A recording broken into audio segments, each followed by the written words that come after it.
Alors, cette rencontre est produite dans le cadre du projet Les libraires à domicile, où nous souhaitons aller vers les populations qui ont moins de facilité à se déplacer vers les lieux de diffusion de la littérature, les librairies, les salons, les bibliothèques. Cette vidéo est spécialement produite pour les membres de la Fédération québécoise du loisir en institution, le FQLI, un partenaire précieux pour l'ALQ. Alors aujourd'hui, je m'entretiens avec Émilie Bibeau. Bonjour Émilie. Bonjour.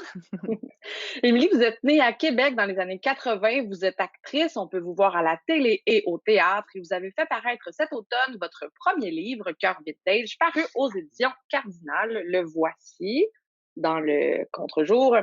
Cœur Vintage, c'est un carnet intime qui regroupe des textes présentés sous forme de chroniques. Pourquoi est-ce que vous avez choisi cette forme? Ben, j'ai choisi cette forme-là parce qu'au début, ça m'intimidait quand même de m'attaquer à l'écriture.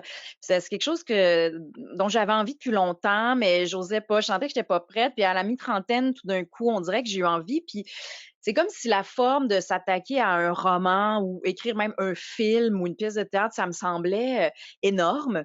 Et Mhm. je me suis dit, si je commençais par des chroniques, qui est une forme plus courte, puis d'autofiction, qui sont plus près de moi, je me dis peut-être que ça serait une belle porte d'entrée à ce moment-là pour essayer d'écrire, puis pour tester. Comme ça, je teste sur OK. un petit format, tu sais. Fait que c'est pour ça que j'ai eu l'idée de commencer par des chroniques. Puis comme j'ai commencé par les lire à la radio, puis que c'est par cette voie-là que ça a commencé, c'était un bon format aussi pour la radio. OK. Donc, à la base, est-ce que les chroniques ont été écrites plus pour bon, vous dites pour tester, donc c'était un peu pour vous-même. C'est par hasard que ça a été présenté à la radio ou c'était comme naturel pour vous de les déclamer un peu? Est-ce que c'est l'actrice derrière qui a travaillé cette partie-là? Ben, en fait, c'est que, tu sais, l'envenue la vie voyons, l'envie, pardon, m'est venue très fortement de tu sais, j'avais vécu des épreuves, j'avais le goût de faire quelque chose de constructif avec ça, j'avais le goût d'avoir une sorte de résilience artistique, là, si je peux dire. Puis, j'étais collaboratrice depuis longtemps à l'émission de radio, fait que c'est moi qui leur a proposé. J'ai dit: «J'ai envie d'écrire des petites chroniques d'autofiction. Est-ce qu'il y aurait une place dans l'émission pour ça? Me feriez-vous confiance pour ça?» Puis ils m'ont accueilli à bras ouverts. Ils ont dit: «Écoute, écris-en une, envoie-la nous, puis on sera bien honnête avec toi, on dira». Puis ils ont accepté, puis ça a été le début de cette aventure-là. Donc c'est vraiment venu d'un désir profond que j'avais, OK. puis je savais pas comment le faire exister tout à fait. Puis comme je me sentais, confortable, puis c'était une émission pour moi, à laquelle je me sentais appartenir Mmh. aussi, tu sais, j'étais à l'aise de leur proposer. Parler de votre collaboration avec Plus on est de fou, plus on lit. C'est quoi exactement, là, pour ceux qui connaîtraient pas, bon, d'abord l'émission, c'est une émission culturelle qui existe Mmh. depuis 10 ans cette année, qu'on Oui. retrouve sur les ondes de l'après-midi. C'est maintenant en format, là, c'est tout l'après-midi. Et vous, quel est Ouais. votre rôle dans cette émission-là? Oui, ben, c'est ça, c'est une émission, littéraire qui explore la littérature sous toutes ses formes et puis à la première chaîne de Radio-Canada. Puis le vendredi, il y a une formule cabaret qui s'appelle. Donc c'est une formule un peu plus lousse, un peu plus relâchée, où il y a un invité à qui on pose des questions, où il y a des musiciens et où il y a des comédiens, pardon, en résidence, qui lisent, des textes choisis de fiction de toutes sortes. Et donc c'est le rôle que j'ai à l'émission en OK. général. Je suis de ces comédiens en résidence qui lisent des textes des autres. OK, parfait. Bon, et là, c'est le croisement donc de 2 passions. On pourra revenir là sur, votre amour de la littérature et de l'écrit, mais on comprend déjà là le croisement que ça a pu Mmh. donner, oui, ben, justement, donc ce livre-là est né d'une collaboration avec, l'émission, Plus on est plus on lit. Il y a Ouais. également, tu sais, en découvrant votre livre, tu sais, j'ai repensé à Fabien Cloutier qui, il y a quelques années, faisait une chronique sur les Oui, régionalistes, qui avait lui aussi, oui. publié par la suite ses écrits, ses chroniques, en fait, qui étaient présentées à Plus on est plus on lit. Il y en a peut-être d'autres que j'oublie, mais il y a quelque chose quand même de vivifiant de voir que cette émission-là, non seulement elle fait découvrir la littérature, mais permet d'une certaine façon à des auteurs de se découvrir eux-mêmes. Oui, complètement. Puis, elle a ouvert la porte, ben, Marie-Louise Arsenault, l'animatrice et toute son Ouais. équipe, ils ont ouvert la porte aussi à des gens qui avaient pas nécessairement de tribune. Parce que même, je pense à Simon Boulris qui était, qui est super connu maintenant, mais il y a 10 ans, il avait pas la même place qu'il a maintenant dans les médias et l'émission, lui a fait confiance. Fabien, c'est la même chose, il était pas du tout Mmh. la vedette qu'il est en ce moment il y a 10 ans, et puis, tu sais, si je pense aussi à des gens comme le poète Jean-Paul Daoust, qui est là à chaque C'est vrai. semaine. c'est quelqu'un qui aurait pas de tribune à la télévision, qui aurait Mhm. pas de donc ça, je trouve ça excessivement précieux. Puis aussi le fait qu'ils ont quand même un bel auditoire, ben pour nous et comme pour Fabien dont tu parlais, ça nous permet de tester aussi parce qu'on a un retour du public à ce moment-là. Fait que nos Ouais. écrits restent pas à la maison, à avoir pas d'écho. En les lisant à la radio, il y a un échange, on a un retour, donc on peut voir c'est quoi l'effet. Puis moi, c'est ça Mm. qui m'a permis d'écrire plus puis que ça avance parce que j'avais un retour positif des gens. Donc, je trouve ça précieux parce qu'en plus que l'émission donne la place à des auteurs très reconnus puis installés, puis ça, Ouais. il faut ça, puis c'est important. Ça donne aussi une petite place à ceux qui en auraient pas eu nécessairement, puis et ça, c'est un grand privilège. Ouais, c'est vraiment précieux. On admire le travail de toute l'équipe, qui Oui, contribue. Tu sais, moi, je le vois en librairie, il y a tellement de personnes qui reviennent avec des suggestions qu'ils ont entendues à Puis là, on est de fou, ouais, des nouveaux auteurs qui auraient probablement pas entendu parler nulle part ou peut-être des fois des chroniques dans des journaux, mais il y a quelque chose de plus humain, on dirait, à la radio qui fait qu'on a envie d'aller plus loin, puis on a l'impression même de connaître. Tu sais, je suis certaine que les gens à la maison ont un peu l'impression de vous connaître grâce à vos passages à Plus on est de fou, ouais, autrement que par complètement. la télé ou la scène. Oui, oui, mais sincèrement, on s'en fait parler souvent quand on est à la radio. Puis aussi, je trouve que Marie-Louise Arsenault elle a eu aussi le grand talent de rendre ça accessible aussi. Tu sais, quand on l'écoute Mmh. l'émission, on n'a pas l'impression que c'est un univers qui est pas fait pour nous. Ou, tu sais, j'aime pas cette vision souvent élitiste que les gens ont de la Ouais. littérature. Tu sais, je suis pas du tout en accord avec ça. Et que je trouve que l'émission réussit ce tour de force-là de rendre ça très, très Mmh. ouvert à tout le monde. Tu sais. Ouais. Vous parliez tantôt, bon, du fait que ça permettait de tester un peu, la marchandise d'une certaine façon Ouais, sur le ouais. public. Ce passage-là à l'écriture où on est seul devant notre clavier ou notre calepin, comment vous l'avez vécu? Parce que vous êtes habitué, je présume, d'être quand même, en contact direct avec, bon, une équipe qui vous entoure, qui vous Ouais, dirige et par la suite le public qui réagit, là. Comment ouais. c'était pour vous Ben, c'était, moi, j'ai aimé ça, en fait, parce que c'est vrai qu'on est dans un milieu très, public, très, ou même au théâtre, on est toujours en groupe, je suis toujours entourée d'énormément de gens, mais aussi, je suis comme dans un métier où, en tout cas, quand tu es interprète, tu sais, c'est cliché de le dire, mais c'est vrai, tu sais, qu'on appartient au désir des autres, tu sais, on est dépendant Mmh. du désir des autres, de si on nous veut ou pas. Ou aussi, des fois, ça m'arrive de faire des auditions, puis c'est entre moi puis une autre actrice, puis je l'ai pas, puis je suis arrivée 2e, puis j'ai pas de médaille d'argent, tu sais, je suis juste chez Ouais. moi, puis je travaille pas, tu sais. Ça Ouais. donne rien, tu sais, même si on était 20 puis que tu es dans les 2 dernières, ça donne rien du tout, c'est celle qui le fait. Donc ce qui m'a fait du bien dans l'écriture aussi, c'est que tout d'un coup, ça me donnait une cellule qui m'appartenait à moi. Tu sais, c'était mon Mmh. truc sur lequel j'avais le contrôle, puis il y a personne qui pouvait me dire que j'ai pas le casting ou que je corresponds pas à ce qu'il faut parce que Ouais. ça vient de moi, tu sais, c'est mon, tu sais, en tout cas, vu que les chroniques, le livre que j'ai fait sont très, très, personnels, tu sais, c'est de Ben oui. l'autofiction, c'est complètement collé sur moi, donc ça m'a fait un grand bien d'avoir comme en parallèle cette chose-là sur laquelle Mmh. j'avais un certain contrôle alors que j'en ai pas sur à peu près tout le reste des contrats que je fais. Donc, ça m'a apporté beaucoup de paix puis une introspection que j'ai vraiment aimée, en fait. Mmh. Ben, vous le dites, c'est une autofiction. On vous connaît davantage pour les rôles que vous endossez, pour les personnages. Tu sais, peut-être que Émilie Bibeau se confond avec les rôles qu'elle porte. Là, il y a quelque chose d'un peu de se mettre à nu en publiant comme ça un écrit pour lequel vous êtes la seule à avoir travaillé, la seule à avoir la reconnaissance, mais également la seule à porter un peu la charge émotive. Ouais, Pourquoi ouais. avoir choisi l'autofiction et qu'est-ce que ça représentait pour vous comme forme de risque ou de liberté?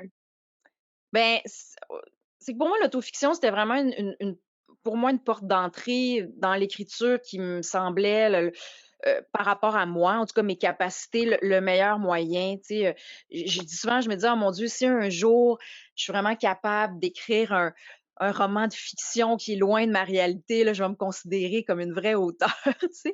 Mais c'était, vraiment un moyen pour moi, c'était le seul que je voyais en fait pour commencer, tu sais? Puis c'est sûr qu'il y a quelque chose d'extrêmement, impudique pour moi. Tu sais, Mhm. même s'il y a des petites choses inventées, tu sais, il y a des choses, tu sais, que j'ai rajoutées, mais tu sais, la plupart, tu sais, c'est vraiment tout basé sur ma vie, tout ça.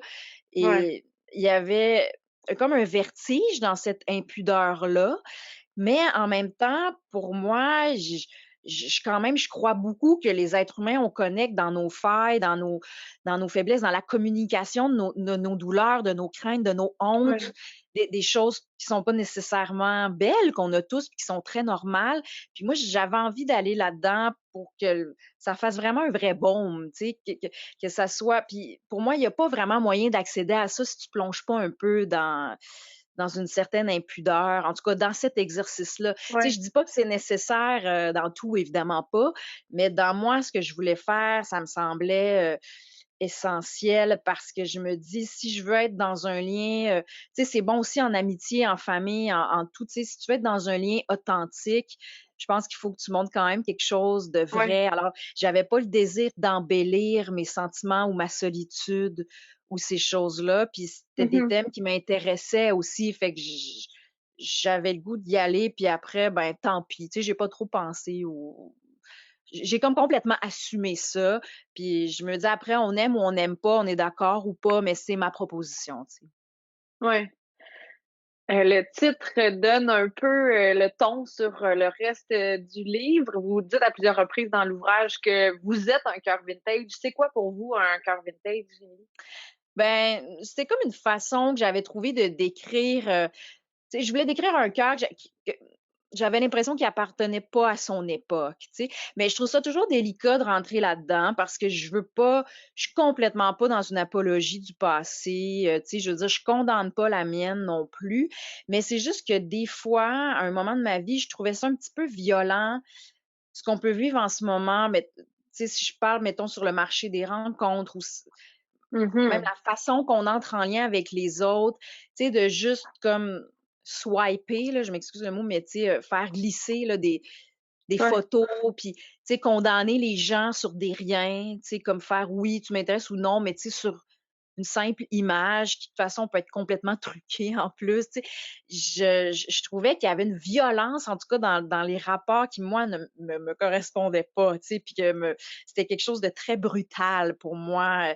Puis même moi, si j'allais pas vraiment là-dedans, je l'entendais beaucoup Ouais. de d'autres personnes, puis je voyais les dommages aussi que ça peut faire, comment, en tout cas, certaines personnes sortaient écorchées de ça. Mhm.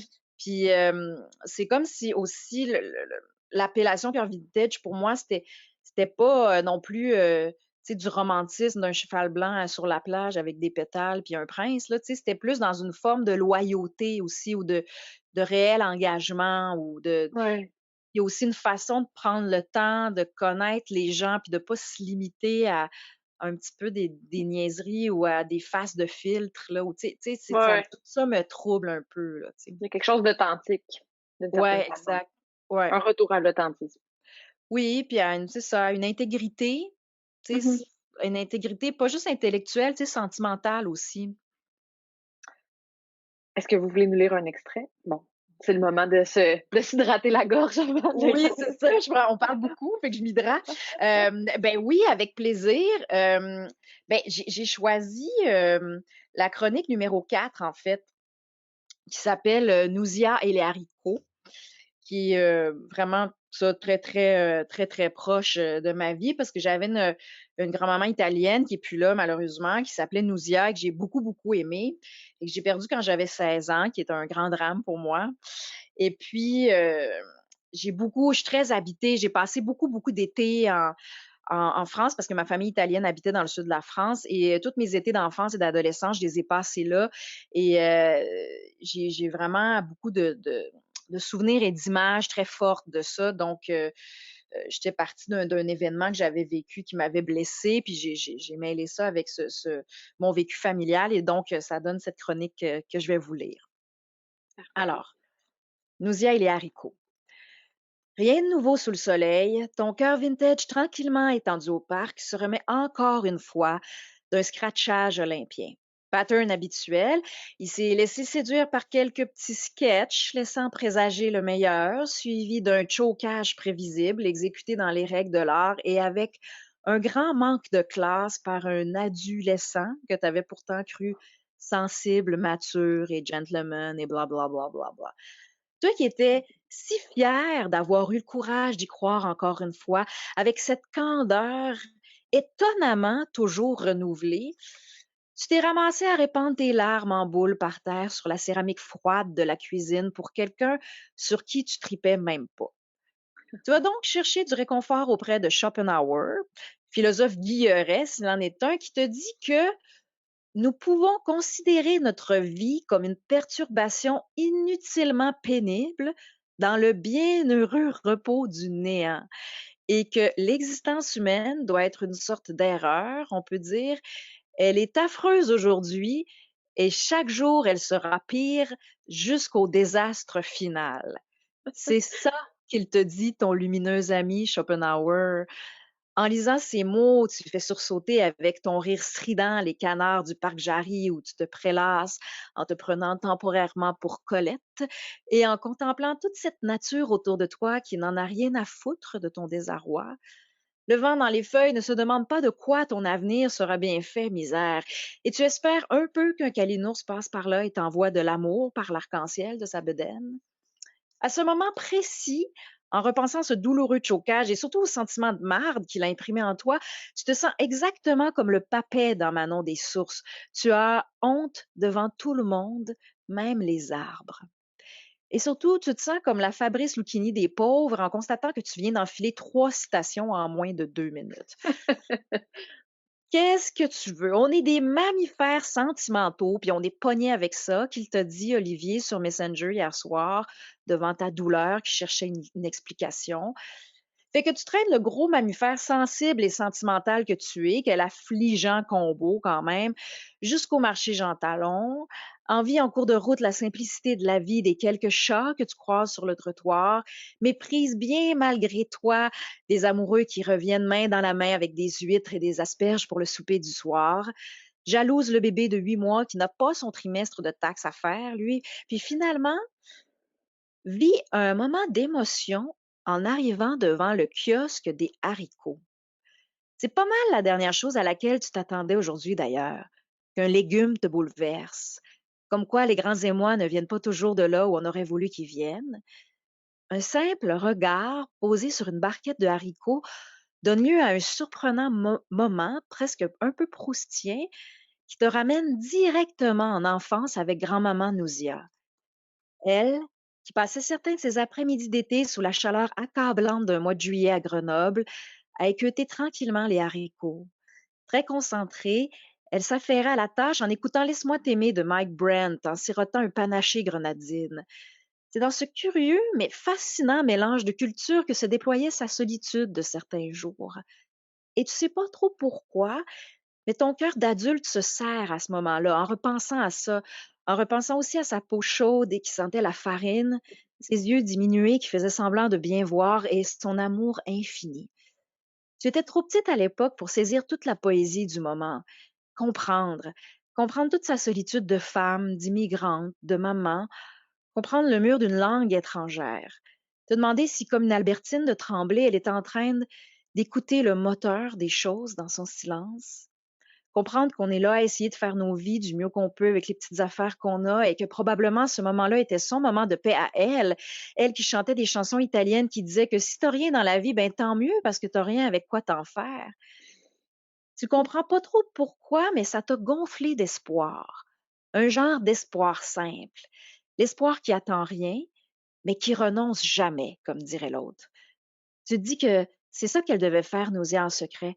Attendre rien, mais espérer tout, dans le calme de son petit jardin un après-midi d'été, juste au cas où, et avoir du courage tout le temps pour aller jusqu'au bout. Puis ben, c'est toi qui t'es retrouvé à écouter les haricots un après-midi de juillet à Montréal. Et dans ton silence, tu repensais à lui, là, le scratchage olympien, en te disant que le problème, c'est que tu aurais aimé ça qu'il soit lui, mais en quelqu'un d'autre. Quelqu'un qui aurait sa face, ses jokes, puis ses chemises, mais en version généreux, puis aimant, puis loyal, puis tout. Fait que ce sera pas lui. Parce qu'il est pas comme ça, c'est tout. C'est plate de même, la vie, des fois. Quand les gens ont l'honnêteté de nous dire comment ils sont, il faut les croire. Qu'elle a dit, Fanny, j'imagine que ça résume un peu la vie des mammifères sentimentaux finalement, tomber dans la trappe, celle où on s'obstine à vouloir transformer quelque chose qui changera pas. Puis ça, ben, ça peut créer du magnifique des fois, mais des histoires tristes aussi. Puis trop de tristesse, c'est pas bon pour la santé, surtout celle des mammifères sentimentaux. Ce qui est bon pour eux, c'est une réalité qui fait de son mieux avec ben de la sincérité. Oui, toujours faire de son mieux qu'elle aurait dit, Nousia. C'est la clé des après-midi épanouis. Ceux-là avec du soleil, puis des haricots, puis de l'espoir simple. Voilà. Ah, c'est magnifique. Merci, Merci. merci. Bon, donc vous savez clairement écrire, Émilie Bibeau, mais vous êtes également une grande lectrice. On peut le constater dans cet extrait. Vous le dites, vous citez trois, trois citations Ouais. à une phrase. Bon, quelle lectrice êtes-vous? D'abord, hein? On va y aller, là, on met la table. Quel est votre rapport à la lecture, aux mots des autres, comme vous le dites dans votre livre? Ben, je lis beaucoup. C'est sûr que comme comédienne, des fois, j'ai des périodes où j'ai du texte à apprendre et je suis incapable de lire tant que j'ai pas fini d'apprendre mon texte. Fait que là, je vois Mmh. mes livres qui traînent à côté, puis j'ai le goût de les lire, puis là, je vois mes textes à apprendre, puis là, je suis comme dans une dualité, là. C'est terrible pour moi, ces moments-là. Fait que quand j'ai des rushs, comme on pourrait dire, de textes à apprendre, je suis complètement en pause de lecture. Mais dès que c'est fini, je replonge. Mais moi, j'ai ma petite librairie à côté de chez moi, l'Écume des jours, où je vais tout le temps. Je les connais, j'achète mes livres là. Avec mon copain aussi, on a des listes, on va là. C'est vraiment un lieu où j'aime aller. Donc, puis des fois, je lis les nouveautés tout de suite qui sortent, mais des fois, je les achète puis je les lis 2, 3 ans plus tard. Tu sais, je suis OK. complètement hétéroclite dans. Je suis pas nécessairement celle qui va lire nécessairement tout de suite ce qui vient de sortir, à moins que ça soit quelque chose là, tu sais, comme là, j'ai lu le dernier Fanny Britt parce que c'est une de mes grandes amies, puis j'admire beaucoup son travail. Fait que ça, j'étais très excitée. Je l'ai lu tout de suite. Mais sinon, je vais acheter des livres. Des livres, j'aime ça les laisser. J'aime ça dans ma Mûrir. bibliothèque. Oui, exact. J'aime ça avoir dans ma bibliothèque une moitié que j'ai lue, puis une moitié qui est à lire, puis C'est aller. rassurant. Oui, c'est ça. Puis aller dedans, là, comme des petits fruits Ouais, là, auxquels j'ai pas eu encore ouais. accès. Donc, c'est ça. Et des fois, j'aime relire aussi, mais c'est parce que j'ai un Oui. rapport très tactile à mes livres, puis je souligne beaucoup dedans. Ils sont très utilisés, là, OK. mes livres. Fait que tous les passages qui me marquent ou que j'aime dans les livres sont soulignés. Fait que souvent, j'aime ça en ressortir, en tout cas les livres que j'ai aimés, puis aller voir ce qui m'a marqué. Puis je trouve que souvent, ça parle de nous, en fait, Ah ouais, c'est à intéressant. à l'époque où on l'a lu, parce qu'on n'est pas la même personne, on n'est pas le même Mmh. lecteur. Puis évidemment, moi, il y a des livres aussi que, tu sais, j'ai lu en secondaire 5 que ça avait pas c'était pas un bon moment pour moi de lire ça, puis que j'ai Ouais, relu l'année passée, puis que ça m'a bouleversée. Fait que il y a des œuvres comme ça auxquelles j'aime retourner. C'est dans ce sens-là aussi que je dis que les ouais, passages que j'aurais soulignés au cégep sont pas ceux que je soulignerais à 40 ouais. ans. Fait que Confronter un peu nos émotions par rapport au livre, là. exactement, puis j'aime ce que ça peut dire sur nous. Un passage, ça devient une forme de journal intime aussi d'une certaine façon, je trouve, Ouais. ce rapport-là que je peux avoir, au Ah, livre. très intéressant. Et je pense que, je vous ai entendu en entrevue parler de vos parents qui vous ont mis rapidement en contact avec la lecture, avec les livres. Parlez-nous un peu du souvenir que vous gardez, là, de la petite Émilie enfant qui déjà se plongeait dans les livres. Ouais, ben, c'est que mon papa était professeur de littérature au cégep de Limoilou et mon père encore maintenant, il est à la retraite, mais il lit, je pense 5 livres par semaine, là. Tu sais, c'est un Bon, lecteur, immense. énorme, là. Ouais, ouais. Puis, je me souviens, on avait une maison quand j'étais petite, puis il y avait une pièce qui était entièrement une bibliothèque avec un divan, un petit bureau, puis les 4 murs, plein, plein, plein, plein, plein de livres. Puis c'est une pièce que j'aimais beaucoup, puis en plus, il y avait un petit balcon qui donnait à l'arrière dans notre Wow! cour. Fait que c'était vraiment une pièce, calme pour moi, puis on dirait que ça contenait toutes les passions littéraires de mes parents. Ma mère lisait beaucoup aussi et puis donc j'ai été initiée très, très jeune au monde culturel en général parce que ma mère avait un théâtre jeune public, mais à la littérature, puis mon père parlait souvent de l'importance des mots, même dans notre façon de s'exprimer. Les mots qu'on choisit ont un pouvoir, tu sais, Mmh. ont une force, nous donne une liberté. Tout ce discours-là, tu sais, je me le suis fait servir très jeune. Et puis, tu sais, même aussi au niveau de l'orthographe, tu sais, très vite, j'ai pas fait de faute. Tu sais, j'étais très entourée, tu sais, à ce niveau-là. Fait que ça m'a toujours donné je suis toujours restée avec le caractère précieux, tu sais, du français, puis des mots, puis Mhm. de l'écriture, puis aussi que c'était une chance, tu sais, en fait, de pouvoir arriver à bien, utiliser les mots, puis même savourer les mots des autres, tu sais, justement. Et puis, et puis mon père était un grand fan de Proust. Puis quand j'étais petite, il me lisait ça pour m'endormir. Fait que, tu sais, encore maintenant, Wow. j'ai des souvenirs d'images de Proust, tu sais, qui va parler d'un star, puis que c'est la petite échelle de lune le soir. Tu sais, ça s'est imprimé en moi. Fait que, Ouais. tu sais, ça, mettons, tu sais, par rapport à Proust, j'avais une espèce de fausse culture, entre guillemets, qui était juste, tu sais, imprégnée des phrases que mon père m'avait lues. Puis ça m'est resté. Fait que j'ai beaucoup baigné là-dedans, tu sais. Est-ce qu'à l'époque, vous saviez déjà, même si vous étiez petite, que c'était que vous affrontiez d'une certaine façon, que vous alliez à la rencontre d'un grand auteur, d'un monument de la littérature, ou pour vous, c'était comme quotidien d'être face aux mots de Proust?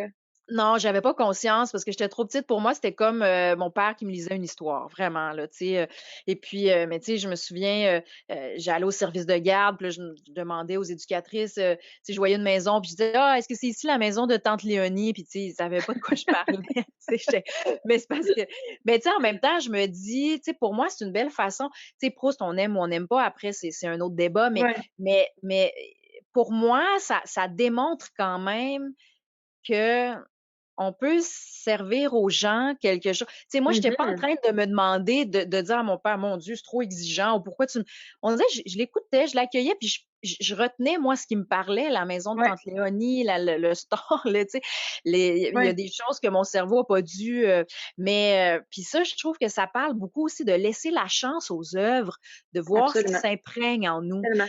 Puis Mhm. on a le droit qu'il y a rien qui s'imprègne, puis que c'est pas pour nous, ce sera pour quelqu'un d'autre, puis c'est correct. Ouais. Mais je trouve ça bien d'avoir la curiosité d'aller voir ce que ça nous fait, en fait, puis de pas Mhm. condamner d'avance. Tu sais, si on prend ce cas-là de Proust, tu sais, il y a des gens, tu sais, même moi, après, j'ai relu plus tard, tu sais, avec mon regard d'adulte, des passages, puis même moi, il y a des passages que je préfère ou, tu sais, c'est pas toute l'œuvre de Proust qui me rend, tu Mhm. sais, mais j'aime qu'on ait l'audace et la curiosité de donner la Ouais. chance aux œuvres d'exister, puis de voir ce que ça peut nous faire, puis se donner la chance d'être surpris, en fait.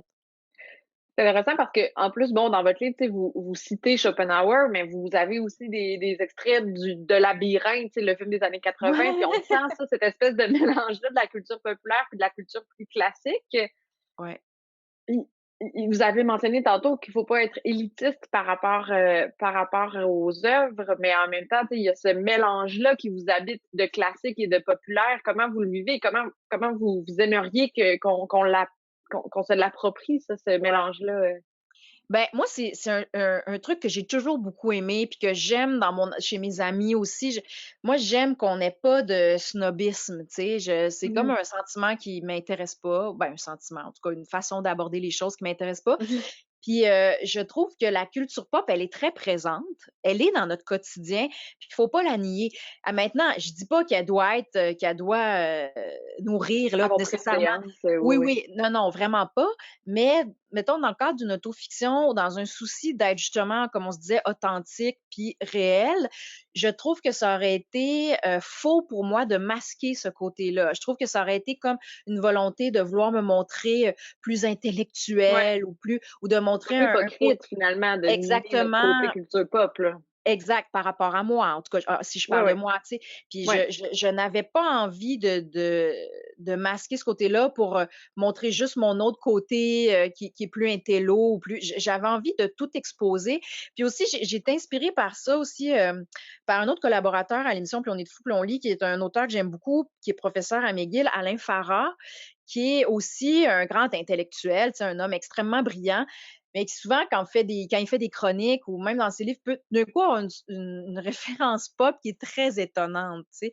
Lui, il va être un Mhm. grand amateur de Lady Gaga, mais en même temps, c'est un érudit, tu sais, immense. Ouais. Fait que moi, j'aime la confrontation de ces choses-là qui peuvent sembler tellement opposées, mais que étonnamment peuvent quand même se nourrir, selon moi, si on les nie pas. Mhm. Mais tu sais, comme je dis, je fais pas l'apologie de ça, puis je pense pas non plus que tout le monde devrait ne pas nier, son côté pop. Il y a Ouais. des gens qui l'ont peut-être moins fort, mais je trouve que nous, on est dans une génération où c'est présent, puis où ça a teinté aussi nos tu sais, notre adolescence, notre vie de jeune Ouais, adulte.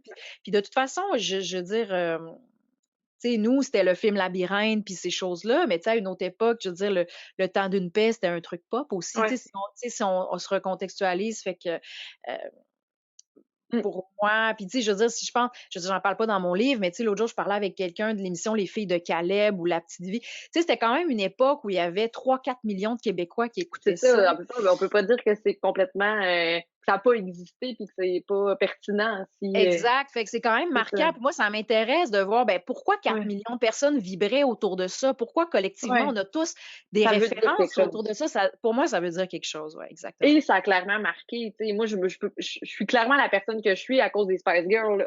Ouais, exact. Non, non. Ben oui, non, non. Finalement, les jeunes des années 80, le girl power, ben, tu sais, ça vient Ouais, d'un mouvement populaire, là, de ouais, c'est ça, ouais, ouais, ouais, absolument. complètement. Zigne, Mais en zing, même ha. temps ouais, c'est ça. En même temps, vous êtes profondément ancré dans la culture classique avec votre rapport au théâtre, j'imagine, tu sais, parce que Oui. bon, on vous a lu Proust à l'enfance, mais après, tu sais, vous avez confronté les auteurs classiques. Il y a quelque chose qui vous a nourri aussi d'une certaine façon, je présume. Parce que Ah oui, le théâtre, tu sais, sans parler d'élitisme, mais il y a quelque chose qui nous, qui peut sembler plus dur d'approche pour une partie de la ouais, ouais. population. Oui, complètement. Mais c'est parce que je pense que des fois, ce qui est pas assez véhiculé sur le théâtre, c'est qu'il y a toutes sortes de théâtre. Puis c'est la même chose en littérature, puis c'est la même chose dans toutes les formes d'art. Tu sais, je veux dire, c'est pas la même chose d'aller voir un Molière classique monté de façon, justement très classique que d'aller voir une pièce au Théâtre La Licorne à Montréal de Jean-Marc Dalpé. Mmh. Tu sais, les 2 sont du théâtre, les 2 n'ont rien à voir, tu sais. Fait qu'à nous de voir ce qui nous parle, Ouais. puis ce qui nous plaît, puis ça peut être tout, puis ça peut être juste une chose, tu sais, parce que l'offre est excessivement diversifiée. Puis, tu sais, Mmh. moi, je voyais dans le confinement, les gens lisent, là, tu sais, les gens, Absolument.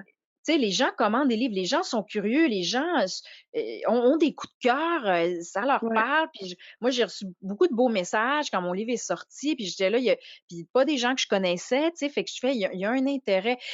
Mmh. Maintenant, pour revenir plus près de votre question, tu sais, c'est sûr que tu sais, toute l'entrée du théâtre, quand on étudie le théâtre classique, tu sais, par Shakespeare, par les tragédiens, tu sais, Racine, tout ça, c'est sûr que c'est une lecture plus classique. Moi, que j'aime beaucoup, puis c'est sûr qu'il m'a formée. Moi, je trouve que ces auteurs-là ont quand même une observation de la vie, puis une, euh, une qualité, en tout cas une rigueur dans l'écriture qui me fascine Mmh. toujours. Là, notamment Shakespeare, c'est un auteur qui m'a beaucoup, beaucoup marqué au théâtre, tu sais. Mais je pense que ma porte d'entrée avec la littérature classique, tu sais, la première fois, je me souviens que j'ai vraiment lu un roman qui était une littérature plus classique, c'est vraiment avec Gabriel Roy. Ma mère était une grande, grande fan de Gabriel Roy, puis je me souviens du livre La détresse et l'enchantement qu'il y avait chez nous. Je me souviens qu'au début, tu sais, j'ai lu ça en secondaire 2 à peu près, j'étais attirée par la couverture au début, c'est niaiseux à dire, mais tu sais, c'est une petite photo d'elle d'époque dans un jardin.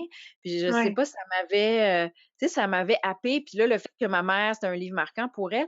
Puis après, je l'ai lu, puis je me souviens que c'est la première fois que j'ai ressenti le pouvoir de la lecture où je lisais quelqu'un qui nommait des choses mieux que moi. Tu sais, ce Mmh. sentiment-là, des choses que j'ai ressenties, que j'ai vues, que j'ai éprouvées, mais que tout d'un coup, quelqu'un a ressenti la même chose, mais le nomme mieux que moi ou l'écrit d'une façon vraiment divine. Sa façon de parler des lieux, des gens, de ses sentiments de jeune Ouais. femme là-dedans, ça m'avait marqué. Fait que je pense que ça a été mon premier rapport marquant là, à la littérature, tu sais, qui était pas... tu sais, au primaire, j'avais lu des romans à la courte échelle, des Martine, tu sais, tout ça. Mais là, qui était vraiment comme un objet littéraire pour adultes, là. Euh, Mmh. Ça a été une première lecture marquante pour le pouvoir de la lecture puis des mots pour moi, tu sais. Puis est-ce que c'est demeuré une auteure, marquante pour vous? Est-ce que vous avez après comme lu êtes-vous ce type de lectrice-là, là, qui, à partir du moment où on découvre une œuvre qui nous touche, on lit, l'ensemble de Ouais. l'œuvre ou? Ouais, quand j'aime une fois, j'aime pour toujours. Oui, non, mais moi, j'ai un tempérament excessivement fidèle dans la vie et je le OK. suis aussi dans mes coups de cœur, pour des artistes. Tu sais, si j'aime vraiment quelqu'un, je vais le suivre dans tout ce qu'il fait et j'ai, je trouve ça, En fait, je trouve ça aussi fascinant de suivre la vie littéraire d'un Ouais, auteur que la vie de quelqu'un que j'aime dans la vie. Tu sais, j'aime ça aussi voir comme les les artistes évoluent aussi dans leur travail parce que c'est quelque chose qui est toujours en mouvement. L'avantage du livre, c'est que c'est une forme qui reste. mmh, Donc, on peut vraiment, tu sais, comme quand on fait du théâtre, bon, ça existe plus une fois que la pièce est terminée. Ça existe ouais, dans nos mémoires, dans nos cœurs, dans nos souvenirs, mais c'est pas, je peux pas le sortir de ma bibliothèque puis le reconsulter, en tout cas pas ouais, la forme montée. Donc, j'aime cette trace-là que le livre laisse. Puis, tu sais, je disais ça l'autre jour à quelqu'un, parce que j'avais pas relu mon livre, là, récemment, puis je l'ai relu pour choisir des extraits, puis tu sais, je me disais: «C'est drôle parce que, tu sais, pour moi, c'est un livre qui va correspondre à l'Émilie Bibeau de cette époque-là, ouais. mais même en ce moment où tu sais, parce que c'est quelque chose que j'ai écrit il y a plus ou moins 5 ans à peu près, hem, puis je me dis: «Si j'écrivais en ce moment ou que je réécrivais dans 5 ans, ça serait différent», tu sais. Pas Mmh. que je nie pas du tout ça, je suis en accord avec ce que j'ai fait, puis, Mais je c'est l'aime je pas l'aime, puis je l'instantané d'un moment. oui, c'est ça, tu sais, je cautionne tout ça, puis je l'aime, mais pour moi, ça Ouais, correspond à une époque, tu sais, fait que je trouve ça le fun, heu, dans le fait de suivre les auteurs, de suivre, tu sais, Simone de Beauvoir, là, tu sais, je vous en avais parlé, tu sais, une auteure qui m'a marquée, pour plein de raisons, là, tu sais, je veux dire, c'est ouais. sûr que c'est pour son féminisme, tu sais, je veux dire, c'est dans tu sais, la libération de la femme est à l'origine Mmh. de tout ça, mais tu sais, dans ses livres, c'est tellement merveilleux de suivre, tu sais, comment elle retrace toutes les étapes d'une vie, puis, il y a tellement de profondeur là-dedans, puis la qualité d'observation des sentiments, hem, tu sais, j'ai sorti parce que j'ai relu justement dans le confinement L'âge de discrétion, OK. Moi, j'ai pas lu puis beaucoup Simone de Beauvoir. mais Ça c'est me donnait tellement envie. ben, c'est tellement beau, c'est tellement beau. J'ai envie de lire, je peux-tu lire? C'est juste 8 Oui, lignes. absolument. Oui, Parce que, allez-y. bon, c'est un livre sur, heu, où elle parle sur la douceur d'avoir, je la cite là, «la douceur d'avoir derrière soi un long passé». Donc c'est vraiment un livre sur La vieillesse, la vieillesse le vieillage. et le vieillage. Puis à un moment donné, elle parle, bon, de la personne avec qui elle est, tout ça, qui part, au faire, je me souviens plus qu'est-ce qu'il fait. En tout cas, il part faire des courses au travail, peu importe. Puis elle dit, «J'ai ouvert la fenêtre. Paris sentait l'asphalte et l'orage écrasés par la lourde chaleur de l'été. J'ai suivi des yeux André. C'est peut-être dans ces instants où je le regarde s'éloigner qu'il existe pour moi avec la plus bouleversante évidence. La haute silhouette se rapetisse, dessinant à chaque pas le chemin de son retour. Elle disparaît. La rue semble vide, mais en vérité, c'est un champ de force qui le reconduira vers moi comme à son lieu naturel. Cette certitude m'émeut encore plus que sa présence. Ouais, je trouve ça. Ah, c'est tellement beau. J'aimerais ça écrire Vraiment. comme ça. Mais Tu sais, ben, je tu sais, comprends. puis je fais non, puis je fais ça, c'est quelque chose pour moi qui correspond, tu sais, c'est là que ça rejoint quand je dis: «Faut tellement se donner la chance de la curiosité d'aller voir les œuvres», parce que cette image-là que je viens de lire, pour moi, rejoint tout le monde, en tout cas qui habite avec quelqu'un, de voir quelqu'un, l'ombre qui disparaît, mais tu sais qu'il va revenir le soir, puis que Ouais. ça te bouleverse. C'est tu sais, c'est universel comme Mmh. sentiment.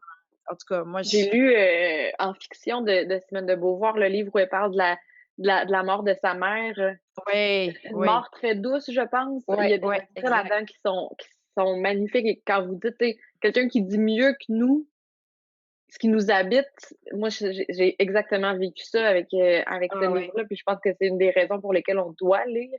On doit ouais. se on voit l'universalité de nos émotions, mais aussi, tu sais, autant dans le banal que dans le grandiose, là, il y a quelque Ouais. chose de Mais c'est parce que nécessaire. comme vous dites, ça a un effet où ça apaise parce que je pense que Ouais, l'être humain, c'est fondamental pour lui d'avoir besoin de sentir qu'il est pas seul. absolument. Tu sais? Puis cette année, dans le confinement, on l'a vu plus que jamais, Ouais, ouais, tu sais? on fait Puis, face à ça. ouais, puis moi, tu sais, je suis fatigante, là, il y a une citation que je dis tout le temps d'Albert Jacquard, tu sais, qui dit: «Je suis les liens que je tisse avec les autres». Puis moi, je crois Mmh.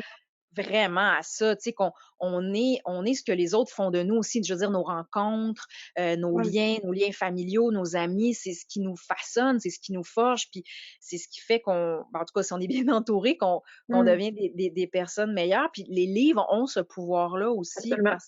parce que la nourriture qu'ils nous donnent ou la vision du monde qu'ils nous offrent éclairante nous façonne, tu sais. Absolument. Ça nourrit l'empathie de lire. Complètement. Oui, puis ça, Ouais, c'est important. ouais, quand même. Et on est déjà, mon Dieu, on déborde de notre temps, Émilie. C'est fascinant. On aurait pu, Ah oui, j'ai hein, l'impression c'est long, hein? de zoomer avec une amie. Oui, c'est ça. Mais bon, on va conclure là-dessus. Merci pour tous les extraits que vous avez lus. Cœur Vintage, c'est votre premier roman.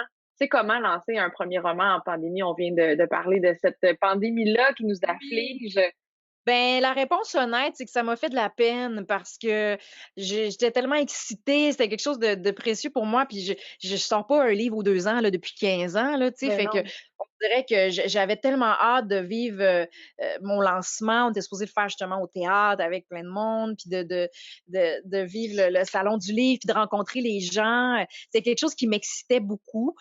Maintenant, bon, ben, regarde, tout le monde est là-dedans, puis je pense qu'il faut accepter, la clé, c'est d'accepter que c'est ça, Ouais. puis bon, on trouve des solutions, là, comme en ce moment où, au moins, il y a des rencontres qui se peuvent, mais tout ce que je souhaite, c'est que les gens aient à la rencontre quand même de mon livre malgré tout. Absolument. Ben, puis tu sais, les gens ont le temps de lire, là.